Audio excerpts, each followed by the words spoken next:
What it is, you guys, it is yo girl Cadillac. Yes, I'm Cadillac Dixon. I'm the Draw My Life prison wife. I'm the legally blind artist that is rapping and painting for justice. Helping! Because you got to hold your breath for justice. Oh, they just seen me make that ugly face. They probably don't realize I'm making a video. Because you got to hold your breath for justice. To see justice before all face too bleak. Yes, hiss yeah, girl Cadillac. They probably look like, what is this girl doing? Y'all, I'm at the park. I love to be at the park watching the sunset. Girl, I come after work because that's my time to recenter myself, be outside. I love to be outside. I love to stretch my little neck and stuff, be walking and stuff. But actually, it looked like it's starting to get dark earlier, so I'm probably not gonna have time to walk. That I don't like that time of year though, where it gets dark so early that I don't get no outside time. And the only way to get some outside time and to get a walk is to get up earlier. You know, that'd be hard as on what. But anyways, I'm coming through today, October the 14th, 2025. Girl, I ain't got that much time because I got to get home. I got so much freaking housework to do. I have to reorganize the whole pantry. We have a back, like, big old shelf, girl, of all the canned goods and stuff. So I got to fix that up. And our little pantry with our food, like canned goods again and snacks and this and that. Girl, they just be throwing that stuff in there. I'm the only one come through and organize it. But y'all know that testimony I told y'all about that ADHD. Girl, it is so hard to do those type of tasks because I'll do like two things and then I'll be off doing something else and then I'll be doing too much. So I'm literally gonna go home and I pray and I ask that the Lord just guides my mind and keeps my mind focused. Okay, so this is the problem with ADHD, right? You kind of lack that executive function. Your brain lacks that. So your brain is kind of all over the place. And that part of the brain that says, hey, this is what we're doing, we're focusing on this, that part don't really work too well. So we don't know when to just go ahead and get it done, right? So we'll be all over the place. So what I have to do is I have to pray. And God is my executive function. And He will keep me on task. And I have distractions, outside distractions. I have so many of those.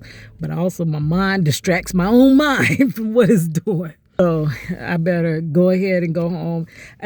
Something my cuz told me was like, you just got to give yourself more time. Like, even though I have this issue plus more, I hold myself to the highest standard.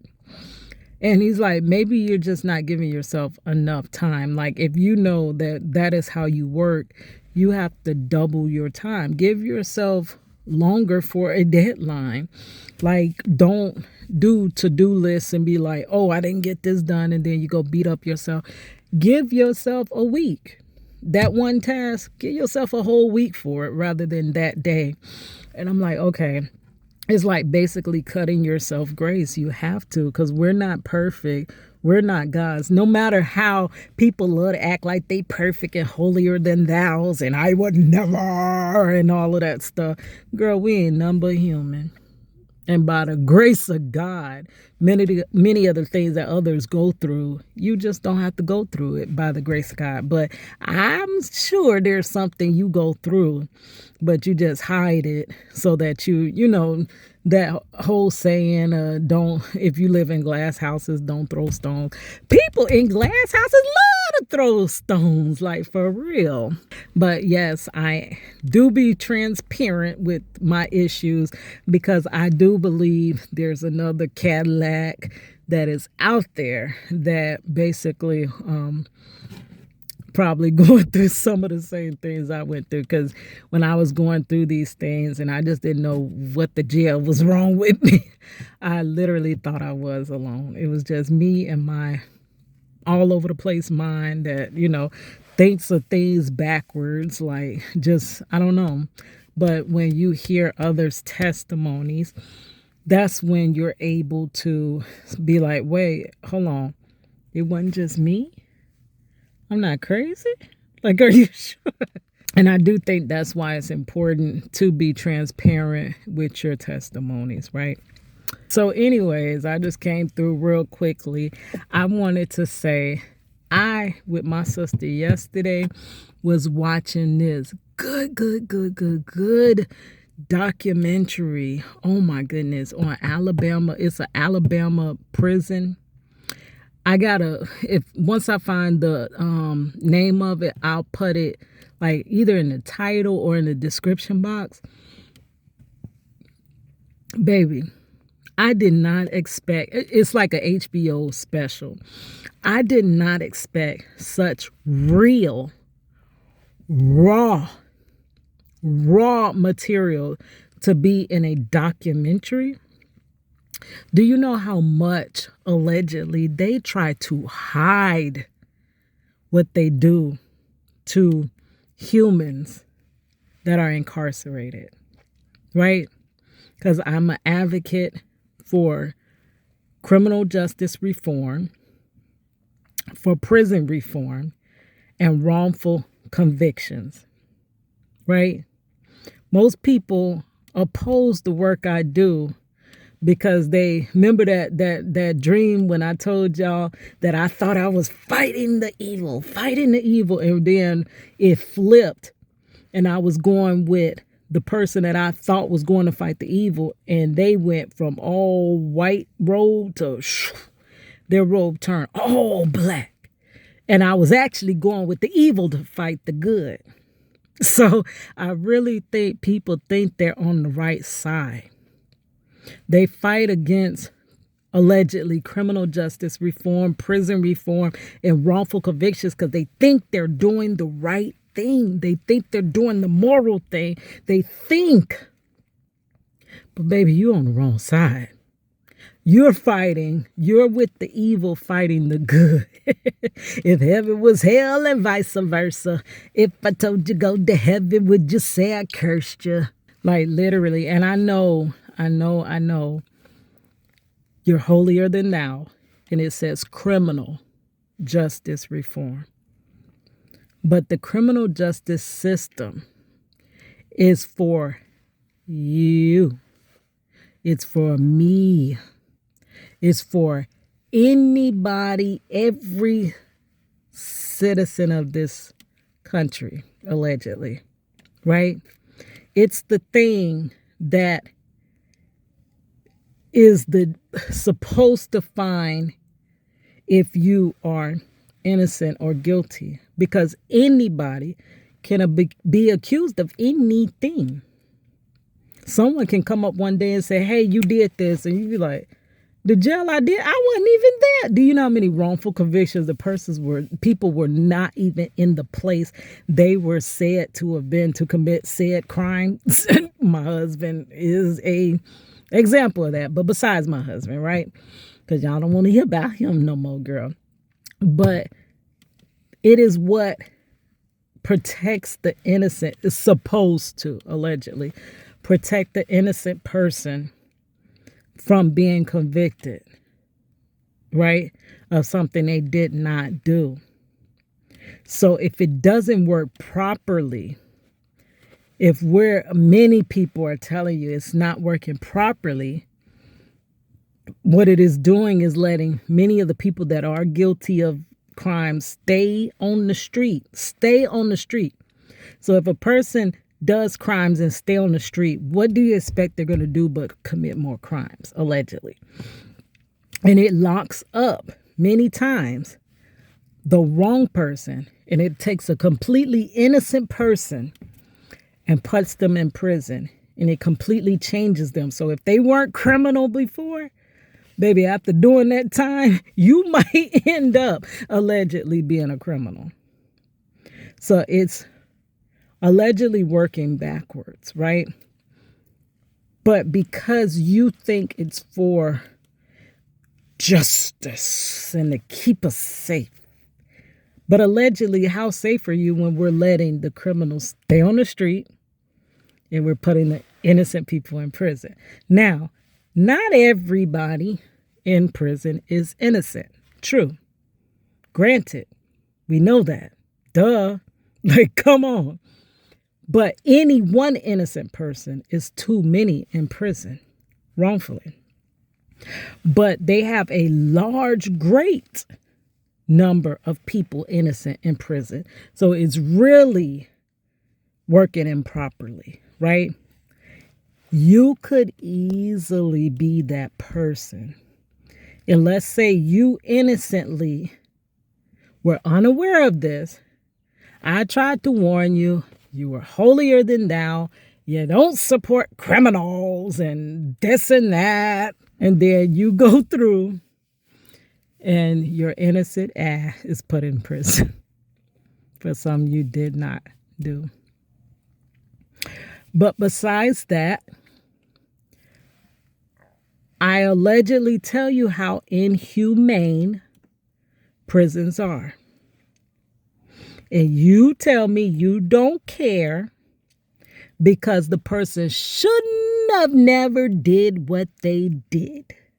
And then you do the cliche, don't commit the crime if you can't do the time, because that's the silliest thing to say. You could say that if it was a completely 100% no chance that any innocent person ended up in there. You might could say that. But also, crime is on a spectrum, right? There are some people that committed petty crimes that are allegedly losing their lives. There are people that committed, I don't understand how it doesn't register in people's mind, but it does not, right? They feel like if you're convicted of a small crime, if you get a huge, unproportionate punishment, it's fine because you shouldn't have never committed that small crime, which is not saying that I give the okay for you to commit crime. It doesn't. Y'all got to understand. This is why we need critical thinking, allegedly, because it's not all black or white. It is shades of gray. There's nuances. So someone, let's say someone, because it doesn't matter, but you can go to prison for, let's see, what is it something you can go to prison for? Oh, right now, they're trying, not yet, but soon, because they're putting laws in place, allegedly, for the unhoused, right? Which groups in the car lifers, right? So if I'm a car lifer, and it was cool, and I was making all this content, which I wanted to be a car lifer, girl. But now there's going to be laws, unless, people stop it or whatever. But most times they go right on through with it. So if there becomes a law against car lifing and you're caught car lifing, you then are a criminal, right? So they put you in jail for car lifing, right? For being unhoused. Is it okay for them to allegedly do whatever they do to you until you can't walk? Is that just and that fair? You're already being punished. You've been sentenced by a judge, however much time there is for car lifing, which I wouldn't think it would be a big amount of time for car lifing. But let's say, here's the injustice. Let's say you were caught car lifing or you were caught being unhoused. They made this against the law, allegedly, and they gave you life for it. You'd be like, Life for that? Ain't it supposed to be the sentence say, because every crime is allotted a certain amount of time, right? So if the allotment of being unhoused is 5 years, and they just decide, heck with it, I don't care about these rules, I'm finna give you life. Life! And you're saying, hold on, no, I'm only supposed to get 5 years for car lifing, and they give you life. Is that not just? That's injustice. But people don't see it or care until it affects them. They feel like, break the law, I don't give a jail what happens to you. You broke the law. But allegedly, when the law is against something that you do, like say car lifing, then you want the compassion, you want the system to work the way it is, you want the point systems to add up the way they should. You don't want to over sentence it. You don't want to be unalived because you were just in prison for car lifing. You don't want to lose your life for that. But right now, as it doesn't affect you, you don't mind someone else losing their life for whatever reason they're in there for, because you already passed the judgment allegedly that they shouldn't have never did what they did. Don't even know if any of that made sense. It'll make sense to who it needs to make sense to, and whoever it don't make sense to, just click off my videos and go. Don't come back to my channel, because at this point, I've been talking and trying to debate with people. I ain't got no more time for debates. You either are for this system or you're against this justice system, allegedly, right? And if you for it, then, you for it. So you're not going to hear anything on this channel that's going to change your mind. So it's just better that we part ways, right? But my sister, it was a lot of times I feel like I'm making no impact. I'm changing nothing about this. We're getting no closer to criminal justice reform, allegedly. And it almost feels like a lost cause. But yesterday, my sister was like, you want to watch this documentary about prison? And I'm like, huh? Nobody cares about this topic. I all day, every day for 2 decades have been talking about things that deal with injustice, prison reform, criminal justice reform, and this is what they do. They plug their ears. They don't care. They don't want to hear it. And now let me find out people are actually interested now, want to see. This documentary will break your heart. That it actually is hard down. It shows allegedly what really happens and how they cover things up. Allegedly, they unalived a woman's son. They unalived him, and they basically were covering their footsteps of what they did. They were changing stories. And then someone anonymously calls and says, hey, we know what really happened to your loved one. And it wasn't that was in no way right. And then it shows the horrible conditions in there that they don't want people to see, allegedly. It shows so much. And I was so shocked. That's something that is actually seen by the public, because they try to hide these things, y'all, allegedly. This is why y'all don't believe me. This is why I come off as crazy to y'all, because y'all don't see this stuff. All y'all see is justice and keeping you safe. But I do recommend that documentary. It is a little long, so we watched half yesterday. It is so sad. Oh my gosh. Oh gosh, it's really sad. But it also makes me glad that people are starting to finally start seeing the truth and hearing voices that you never were supposed to hear their voices. Right? They're the overlooked.